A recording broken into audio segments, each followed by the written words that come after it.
If you do anything wrong in your life, and I find out about it, I'm gonna try to take everything away from you. And I don't care when I find out. Could be today, tomorrow, 15, 20 years from now. If I find out, you're fucking finished.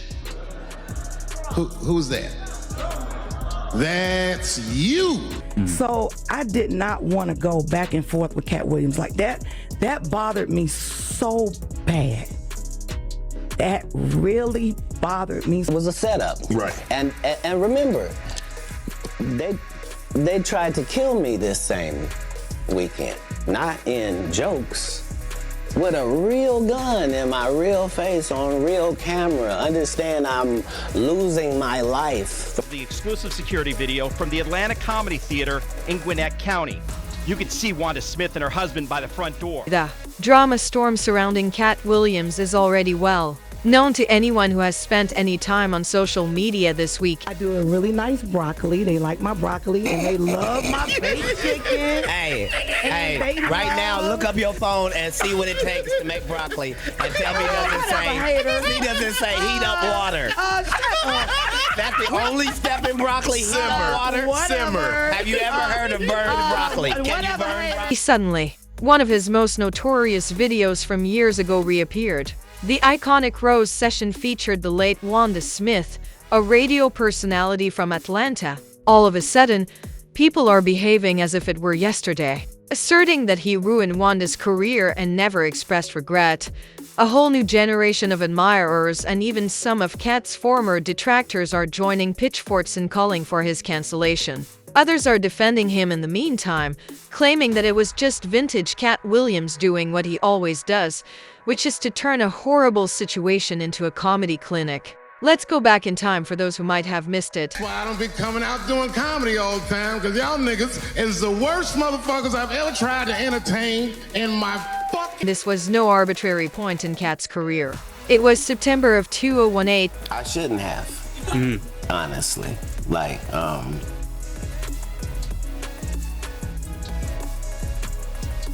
Some of these things are the reason that the enemy decides to go ahead and let you be famous, is your ability to tear down your own kind, no matter how high they are. And on Atlanta's V103 radio station during what was supposed to be a simple promotional interview, Katt and fellow comedian Red Grant stopped by Frank and Wanda in the morning, expecting the usual banter about upcoming shows and tour dates.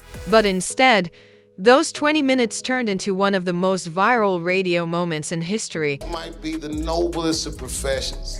Robin Williams had a bar that I loved. He said comedy is the only job you can have where you can use everything you know.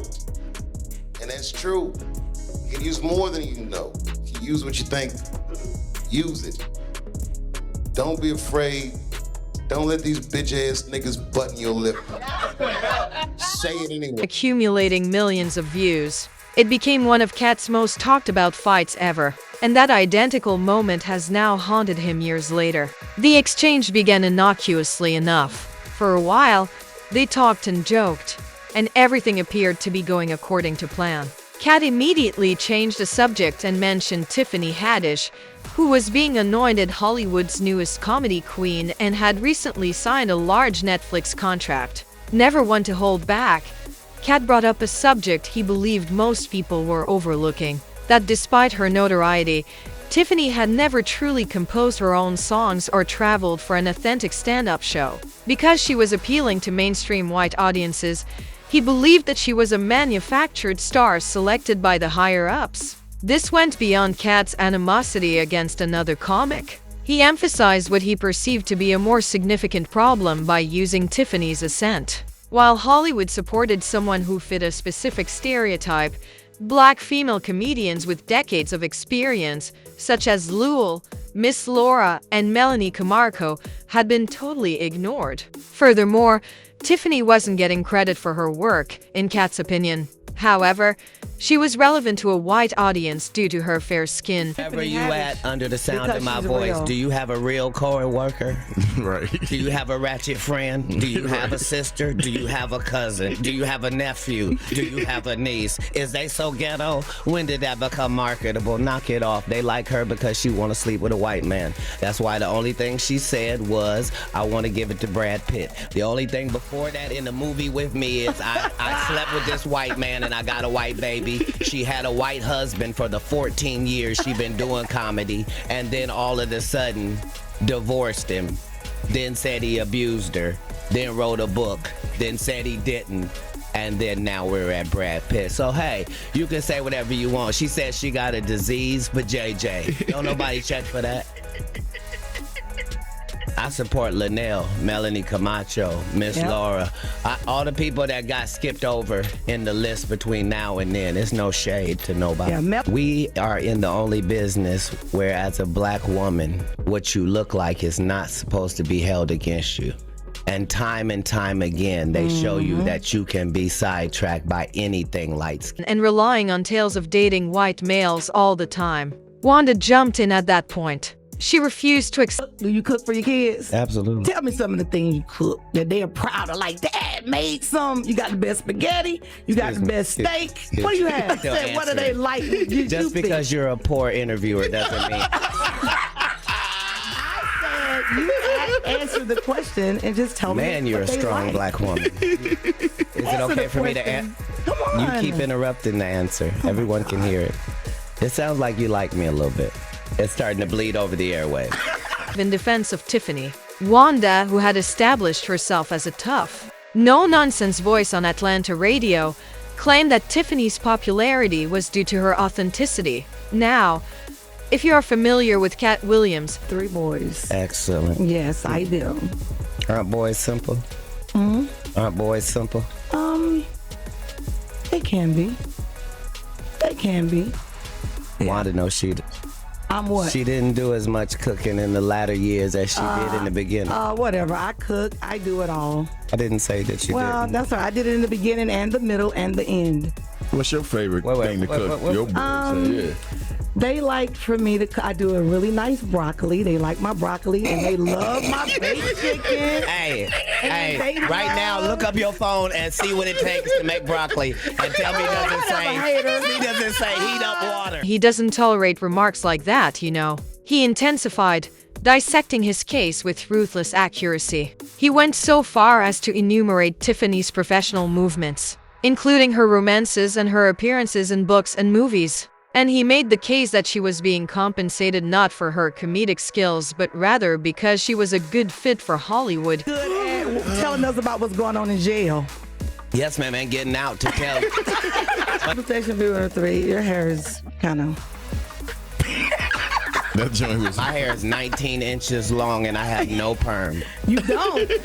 Oops. Oh, that's not a perm. No, it is not. Nice lady. That's natural. Come run one of your gnarled fingers. Come here. While you on air, Come so on. they can hear you live. Come on. Let me come over here. No. That's not how that works. Oh, okay. Well, then stay over there. Don't worry, ain't nobody putting their hands through yours. That's right. They don't have to. I don't want them to. Get on out of here. You okay? You okay? Only one of our hands moving while we talk. Are you all right this morning? It was the traditional Katt, incisive, unvarnished, and unreservedly contentious. The tension in the room was already high when Wanda chose to focus on Katt. She struck him with an apparently innocuous query. Get this inmate out of here. If you can't get your blood pressure down, you can't call me down. Whatever, little mama. If your cholesterol is 600, Whatever, little mama. I'm little mama's baby daddy. No, you little mama. Yes, ma'am. Hey, girl. And what are you, girl? You probably shouldn't talk about sizes. No, that's okay. You big on the radio. That's right. And you're big Turn in it prison. down. And you're Yes, big in ma'am. prison. I've never been to prison.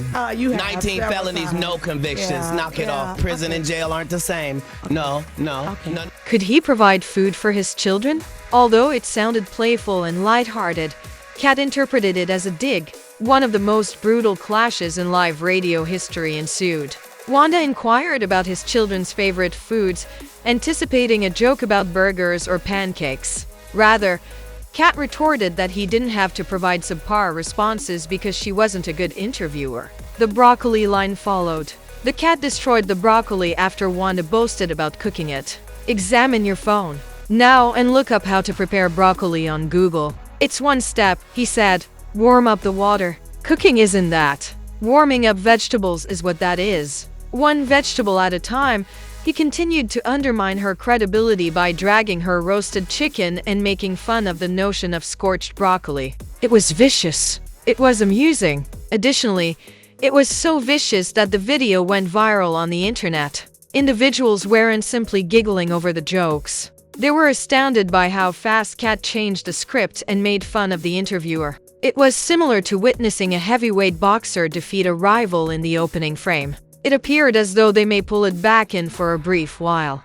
The discussion faltered along with a few forced smiles and a few bursts of laughter. The cat wasn't finished though. He continued to jab, observing how Wanda cut him off. Just want to talk to you because you just won an Emmy for the city of Atlanta, and this is in Atlanta, and they just want to hear about the Emmy and hear from you and to thank you for what you did putting the city on. Right. Okay. And we won't talk about your kids. We won't talk about jail, no cases. We ain't going to talk about none of that. Right. And immediately gets in there and goes the opposite way. You can't flip up on me because you're an inferior comedian.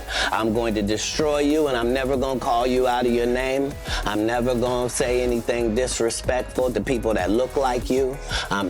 It's a very thin line I gotta call, but this lady is trying to embarrass me. Implying that she liked him in secret because her enthusiasm permeated the air and prevented her from taking back control of her own performance. Of a largely homosexual fan base. That's why she got canceled. Gay people don't take it kindly that you would, as a derogatory, call me gay. Gay people don't feel like it's derogatory. So why are you trying to shame me with something in a community I don't even belong in? There's no gay people saying I belong over there or been over there. You did but I have no hatred of over there, and how dare you? You did a number on it though. Hey. You did a number on it. That's legendary. Fans quipped that Wanda would never recover from the intense roasting she received by the end of the interview. And she didn't, in a sense. Wanda Smith wasn't your average local DJ, you see. She was a household name in Atlanta, a voice that people had grown up hearing, and she had been broadcasting for decades. But she herself became a joke once the interview went viral. Memes, parodies, and the broccoli line were repeated incessantly. Her entire career was overshadowed by it. Many people think that was the beginning of Wanda's radio career's demise. Whether rightly or not, many of her followers blamed Katt for permanently humiliating her once she quit V103. Until afterwards. I just know that it was a setup. Right. And remember, they tried to kill me this same weekend. Not in jokes. With a real gun in my real face on real camera. Understand I'm losing my life for participating in something that goes along with my job. Like, it's two comedians, what do you mean? And the world was okay with it because it was me. Had that happened to anyone else, the world went crazy when Will smacked Chris. This is a person pulling a whole gun on a comedian in the confines of their job. It's really a weird situation when they hate you that bad. This is when things get gloomy because, in Katt's opinion, the roast wasn't the end of it. Wanda's husband apparently confronted him at a comedy gig after the interview, and the altercation almost turned violent. What was supposed to be comedy became a near-death experience as Wanda's husband actually pulled a gun on him, according to Katt's repeated claims. He wasn't the bad guy, in Katt's opinion. He was the victim of a family that was unable to cope with the comedic kitchen's heat. In the present day, social media is attempting to change the story. In the wake of Wanda's death, many are revisiting that viral moment and portraying Katt as the villain who destroyed a woman's career and never expressed regret. They contend that although comedy is comedy, there are boundaries that should not be crossed, and thus Wanda wasn't deserving of the she was humiliated on her own platform. Some are even calling for Katt to issue a posthumous apology to Wanda's family, claiming that his roast caused more than just emotional distress. Here's the twist though, not everybody is in agreement. One of the most well-known and renowned comedians, Dave Chappelle, has defended Katt. Being at the center of cancel culture is something Dave has experienced firsthand. His remarks regarding gender, color, and particularly the trans community have led to him being dragged numerous times. And to him, the Katt and Wanda incident was just a case of comedians acting like comedians. The audience chuckled as Wanda slung shade and Katt retaliated. The narrative is over. Chappelle has gone so far as to claim that the last real safe place for free speech is comedy. He echoed Robin Williams' well-known statement, "Comedy is the only job where you can use everything you know in it." Dave finds it ridiculous that someone should be fired years later for an impromptu roast on live radio. He maintained that Katt shouldn't feel bad about being a comedian and that searching through old footage to incite anger is just another way to silence dissident voices. In all honesty, Chappelle is correct, since it's evident from that notorious video that Wanda wasn't an innocent victim who was ambushed by Katt. She began by prodding him. She asked him what he cooked. She attempted to make him unsteady. She misjudged him. Furthermore, anyone familiar with Katt Williams is aware that he doesn't just protect himself. He destroys. Wanda swung. Katt retorted. The rest is history of viral content. However, context rarely matters on the internet, since it is the internet. This year, when the video became popular once more, viewers instantly divided into two groups. There were many who claimed that Katt was unprofessional, misogynistic, and nasty, and that his roast was a major factor in Wanda's demise. Conversely, there were many who claimed that Wanda was out of her element, that she prodded the bear, and that Katt just did what he always does, which is to make fun of awkwardness, suffering, and shade. Katt's recent apologies to the family of Michael Jackson fueled the flames. In a rare display of openness, Katt acknowledged that he felt bad about all the jokes he had made about Michael Jackson over his comedic career. Specials. He claimed to have come to understand that those platforms were intended to incite black men to destroy other black men, and that he had been a tool to do this. It grabbed headlines and was a remarkably thoughtful response from a man known for his turmoil. But it opened the floodgates rather than gaining him respect. If you can apologize to MJ's family, why not to Wanda's? Fans began to ask. They called him a hypocrite and criticized him for showing selective remorse. They contended that Wanda should be treated with the same decency, particularly since his remarks had an immediate effect on her life and profession. Naturally, Katt hasn't apologized, and given his personality, it's unlikely that he would. In humor, Katt has always positioned himself as an outlaw who enjoys controversy and doesn't submit to the court of public opinion. His reputation as the unvarnished truth-teller who speaks what others won't is only strengthened by the criticism, if anything. Why now is the actual question. Why is this old clip making a comeback and becoming popular again? The culture we live in holds the answer. Resurrecting historical events and reinterpreting them from a modern perspective is the foundation of cancel culture. Wanda's death gives the narrative a tragic and sympathetic undertone that makes it ripe for indignation. People see a chance to portray themselves as guardians of decency and Katt as the evil. It's another matter entirely whether or not that's fair. Because this wasn't about malice when you look at it closely. It had to do with humor. Wanda threw shade. Katt returned the clap. Years later, people are still discussing the audience's laughter. That footage, if anything, is evidence of Katt's brilliance. No one left that interview without memorizing his name, whether they liked him or not. And that's the ultimate victory in the entertainment industry. However, the argument continues. Should roasts be viewed as a component of the game, or should comedians be held responsible for them? Was Katt being mean, or was he simply carrying out his duties? Did that one incident lead Wanda's career to fall apart? Or did Katt light the match before it was already on unstable ground? Fans are posing these queries, and the responses are wholly contingent on one's stance on comedy. One thing is evident at the end of the day. Katt Williams is here to stay. He has already weathered controversies, legal action, arrests, and cancellations. He will do it again. The video will go down as one of the most famous scenes in comic brawl history, regardless of whether he ever apologizes to Wanda's family. Perhaps it is the true lesson to be learned here. Comedy is dangerous. It's not courteous. It's uncooked. It's dangerous. It can also be cruel at times. That's what makes it memorable, though. It's up to you now. Do you believe Katt should apologize to Wanda? Or was he just using his limited means of self-defense? Did cancel culture delve back into the past to incite outrage in the present? Or was this the roast that went too far?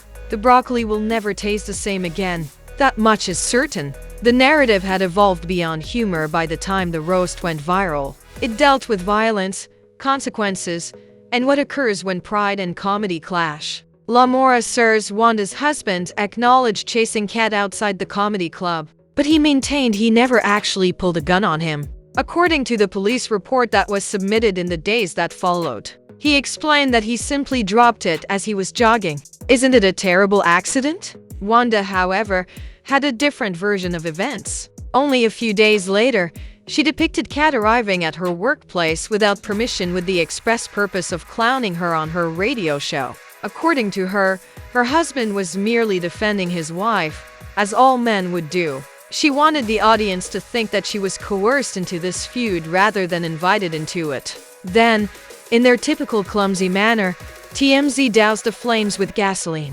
They made public security footage of Lamora pursuing Katt inside a local grocery store while brandishing a gun. To be fair, the video didn't show him pointing or shooting the pistol, but let's face it, the optics are bad when you see someone carrying a weapon while pursuing a 5'5" comic. Lamora made an effort to retract his statement, claiming he had no intention of shooting. However, the story had already gained traction by that point. A gun pursuit in Atlanta made news out of what should have been a roast war. The drama didn't end there, though. Let's fast forward to January 2019, and all of a sudden, Wanda was off the air.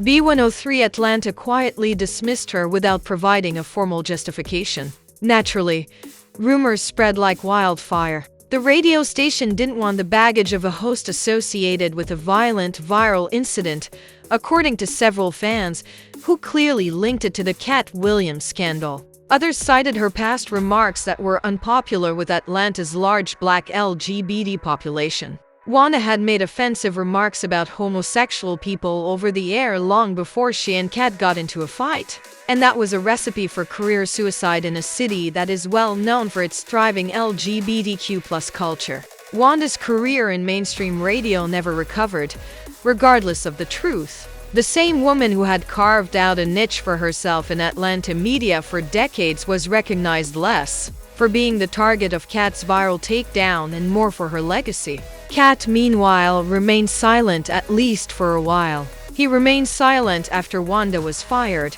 and he refrained from sharing his complete account of what happened for years. He didn't finally break down the story until January 2024, when he had his now famous sit-down with Shannon Sharpe on Club Shay Shay. The whole situation wasn't random, Katt said. Wanda set him up, in his opinion.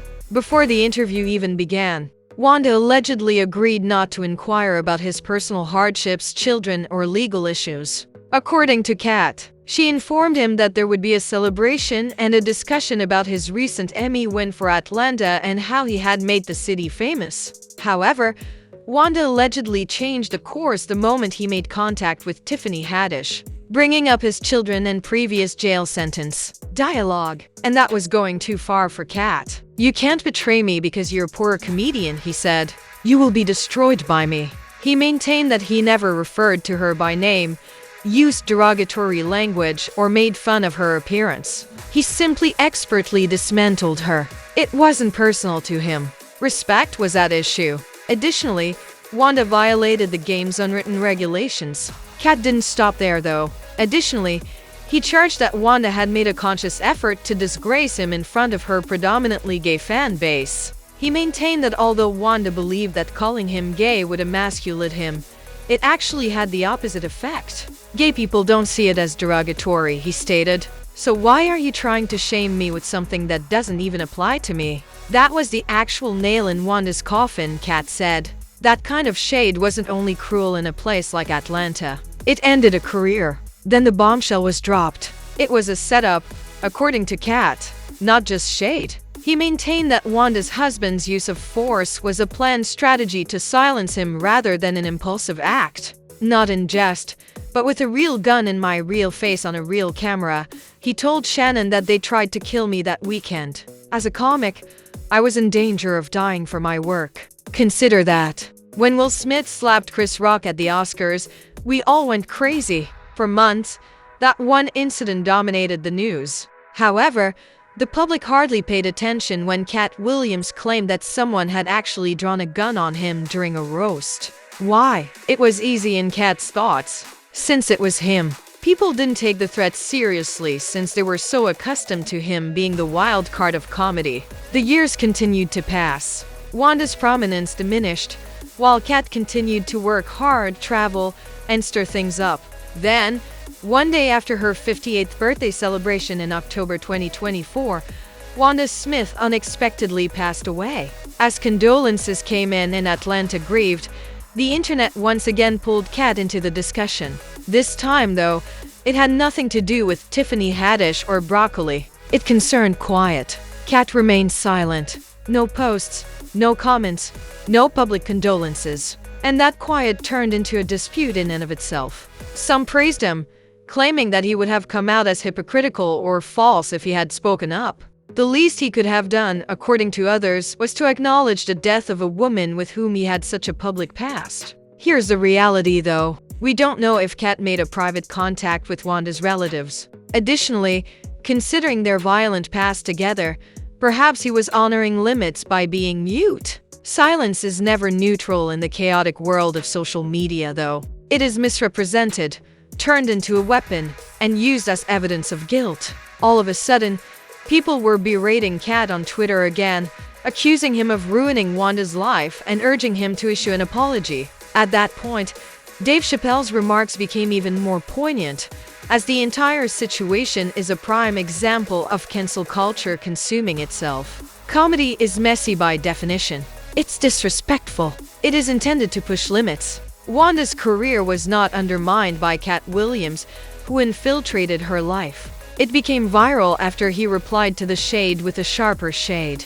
Using a weapon, Wanda's husband intensified the conflict. Wanda herself stumbled her reputation by making contentious remarks. However, years later, the internet is trying to change history and blame Katt for everything. What does that leave us with then? With a more significant query. Should comedians be held to standards that weren't in place at the time the joke was made? Should they be held accountable for the reactions of their opponents or the audience? Or do we acknowledge that humor is a contact sport in which individuals are occasionally knocked out? For one thing, Katt Williams isn't going to back down. He made it through more feuds than we can count, arrests, controversies, and public outbursts. He will not be destroyed by a viral video. However, it does demonstrate that the internet never forgets, regardless of how far you run or how many new specials you release. And all it takes is one soundbite or one clip to put you back on trial when the mob decides to bring your past into the present.